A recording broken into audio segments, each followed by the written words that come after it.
It's a pleasure next to introduce Tjibbe Donker from the Netherlands, and he'll be speaking on geographic and temporal dispersal of Staph aureus. Tjibbe? How'd I do with the name? All right? Not bad. Thank you. Great. Okay. And I was advised to ask speakers to speak into the microphone, please. I'll try. Okay. So I'm going to talk to you about the geographic and temporal dispersal of Staph aureus, or actually how I would call it sort of how patients shape the geographic and temporal dispersal of MRSA. We're going to look at MRSA mainly. Now, why MRSA? In Holland we have low rates of MRSA still. They're getting a bit higher, as Mark Bonten showed yesterday, but they're still high in comparison to our surrounding countries. And this is mainly due to very stringent but expensive intervention schemes. Now, we've got a lot of introductions, both from other countries, but also from livestock and farm-related MRSA. So what we want to try and see if we can sort of find more efficient intervention schemes. Now, this MRSA and other hospital-acquired infections, actually the rates of those are used as quality indicators for hospital hygiene. What Ed told us just now, with the UK, within the UK, they're really trying to measure for instance, the rates of MRSA bacteremias, and they're actually publishing these rates on the hospital websites, saying, well, this is a dirty hospital, or this is a clean hospital. And the thought behind that is that if you feel your hospital hygiene, you get more transmission. Well, I'll show you that it's not as simple as that, because higher rates will not necessarily mean that you are a dirty hospital. Okay, and what we're going to look at are some of the other factors. What I'm not going to look at is things like antibiotic use or difference in patient populations, for instance. But I am going to look at how referred patients can potentially transmit infections between hospitals, and how these referred patients actually cause differences in the introduction risks within hospitals. And to do that, we built large networks of hospitals based on patient referrals. Okay, so what we're going to do is model dispersal of MRSA just based on patient movements. So we assume that we have no differences between hospitals, all transmission within hospitals is equal, but we're just going to look at sort of how patients move between them. Now, to do that, we use data about patients, when patients were in which hospital, both from the UK, the NHS hospital episode statistics, and from the Netherlands, our National Medical Registry. And these are registries that basically include all acute care hospital admissions within a year or more.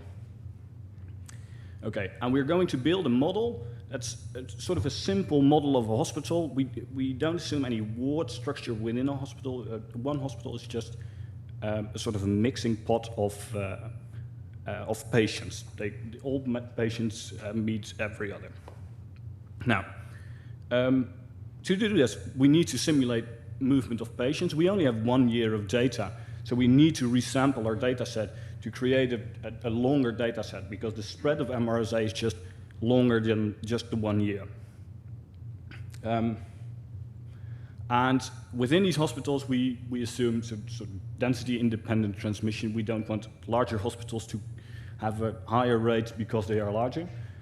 And we assume that there is no intervention strategy. So we get nice growth of MRSA, which may not reflect the actual situation within the Netherlands or within the UK. But it's because we just assume that the MRSA has actually all the room to spread. Okay. Now, some of the assumptions need some justification. We assume that it's patients who spread MRSA between hospitals. There are probably healthcare workers that work in multiple hospitals. But because the length of colonization of a patient is much longer than a healthcare worker, we assume that the probability that a patient transmits it relative to a healthcare worker is much higher, and the healthcare workers we just sort of disregard. On top of that, we don't know anything, we don't have any data about how many healthcare workers are actually working in different hospitals. And we assume that there's no community MRSA. We only look at healthcare onset MRSA. We assume that the prevalence within the community is much lower than in hospitals. This is going to be a problem in the future, but for the moment, within the Netherlands and within the UK, this is still the case. Okay. Now, what we see is, this is the pointer. Let me see. I'm holding it upside down as well. Or, turn it around? I don't know. What is this? Where got the pointer? Oh. Right here, this one. Not that one. Okay. Ah, right. Yes. So what we see, if we look at the top graph, this is the percentage of hospitals that have encountered MRSA at any time. So they don't have a problem right now, maybe, but they have encountered it after the start of the epidemic. And we see that if we look at the red line, the university hospitals are the first ones to encounter MRSA, followed by the teaching hospitals, and these are large hospitals but not affiliated with a university in the Netherlands. And the general hospitals are sort of the ones that lag behind. If we look at the prevalence within these hospitals, we also see that the university hospitals have a higher prevalence in our model than the teaching and general hospitals. Now, what we wanted is, can we observe this difference in the real data? We looked at the UK data. This is a bit confusing because we've got 4 categories of hospitals in the UK and only 3 in the Netherlands, but sort of the general picture is the same. We see that the large university hospitals, which is the gray line, have a much higher prevalence, while the large and medium hospitals are much lower. This is actually the decline that Ed was talking about in the last couple of years. There's been a massive decline of MRSA in these hospitals, which makes my job a bit more difficult, but I'm the only one that thinks that this is a bad thing, probably. Okay. What we wondered is, what is the actual difference between these categories of hospitals? We know that there is a difference in patient movement, because that's the only thing that can differ between them, but what is the difference? Now, to look at that, we wanted to reconstruct the entire network. And what we did is calculate the probability that one patient transmits MRSA from one hospital to another. And to do that, you need data about the patient. How long was he in hospital A? How long was he in hospital B? And how long did it take him to get from A to B? Most people are away from hospital between these admissions.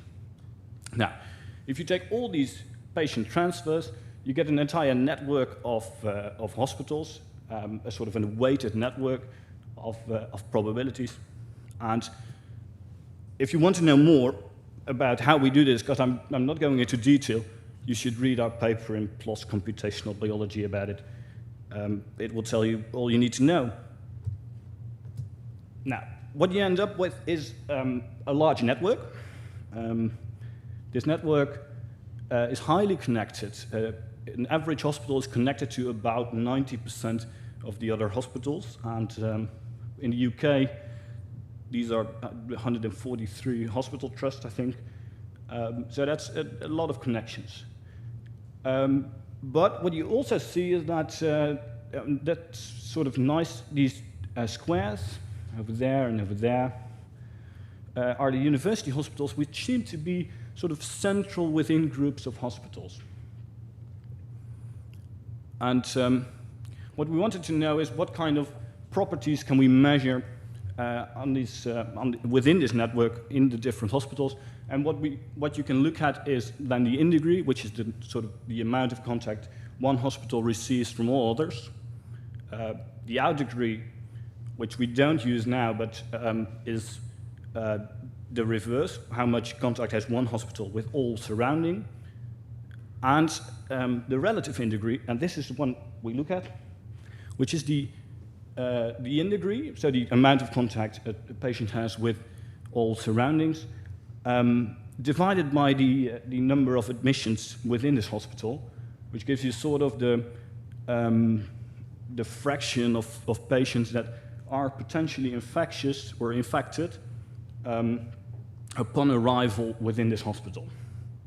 Now, and if we split up this infectious relative in degree over the different categories of hospitals, we see that the university hospitals have a much higher relative in degree than the others.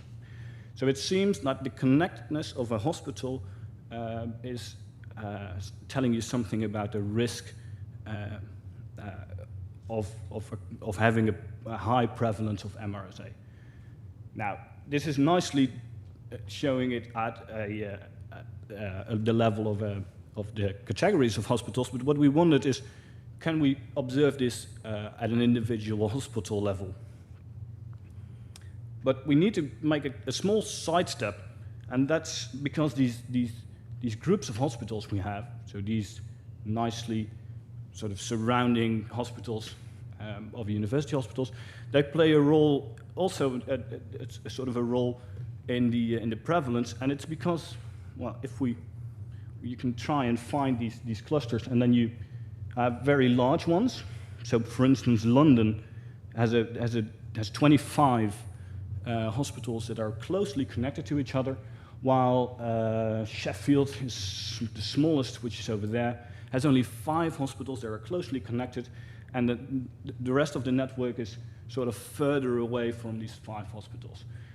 And what we see is that actually, so we numbered them by size. So 1 is the largest hospital, and 12 is Sheffield, which is the smallest one.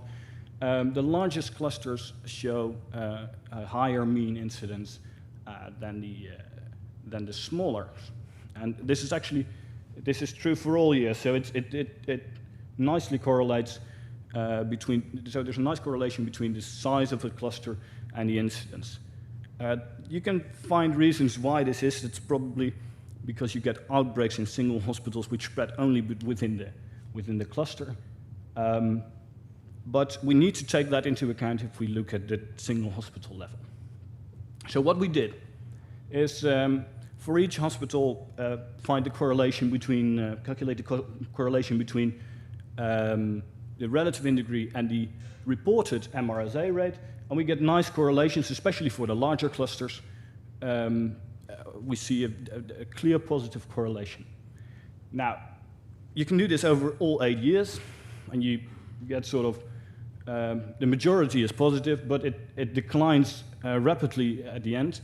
At the end, all signal is lost, actually, and that's because of the decline in MRSA rates, and different hospitals may have taken different measures after these rates get published. So the network properties are not doing so well in the later years. But all in all, we get 20 significant positive correlations in here and none significant negatives. And if you combine them, you get a very nice correlation, but only in the last 2 years this is not significant anymore. Okay, so what we see is that there is a significant effect of patient referrals on within hospital MRSA bacteremia rates. The closely connected hospitals show similar MRSA rates, and the central hospitals show higher rates than the peripheral hospitals. Now, this is of course obscured if you look only at a single hospital. If you look at a single hospital, you wouldn't notice any difference. And you would come to the conclusion that a higher rate would probably mean that it's a dirty hospital. Now, we can take this one step further and look at differences in flow between countries. And what we noticed, as we had two countries, data from two countries, thanks. And an average Dutch hospital only refers 1,400 patients per year to other hospitals, or because it works the other way around as well, an average hospital receives 1,400 patients from other hospitals each year. The English hospitals refer about 3 times as many patients. So what we wondered is, if we plug this in a model, would we see actually faster spread in England? And, well, works out nicely. This is the absolute number of hospitals that get infected, and the arrows show the maximum, so the number of hospitals within the network. And we see a much faster spread in England than within the Netherlands. What also is striking actually is that we have 98 hospitals in the Netherlands and 143 in the UK, or in England actually, while the population of England is about 3-4 times larger. So these hospitals are probably larger than the Dutch hospitals. This means that if you have higher rates of MRSA within a country, it doesn't really mean that your hospitals, or doesn't necessarily mean that your hospitals have a higher rate of transmission, or that they're dirtier. A slow spread may actually help intervention strategies.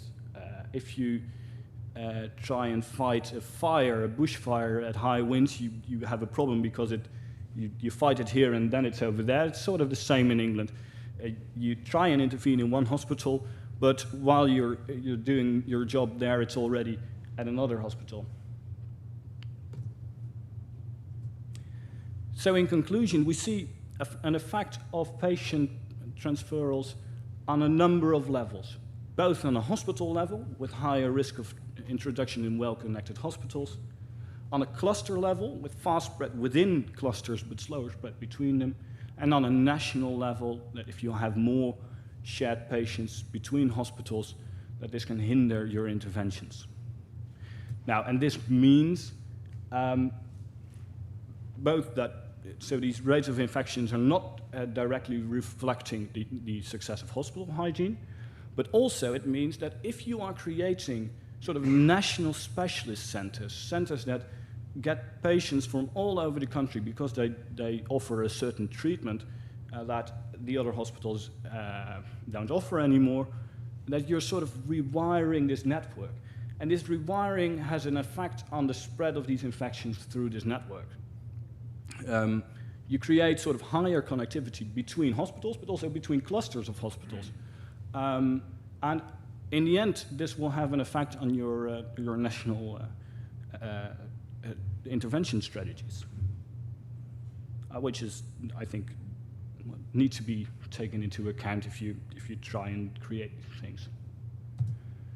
Okay, I want to thank Hajo, Jacco, and Richard, who worked on this project. Richard helped us analyze the English data because, well, I don't know anything about English hospitals, and the data came from the NHS and the Bureau of Statistics in the Netherlands.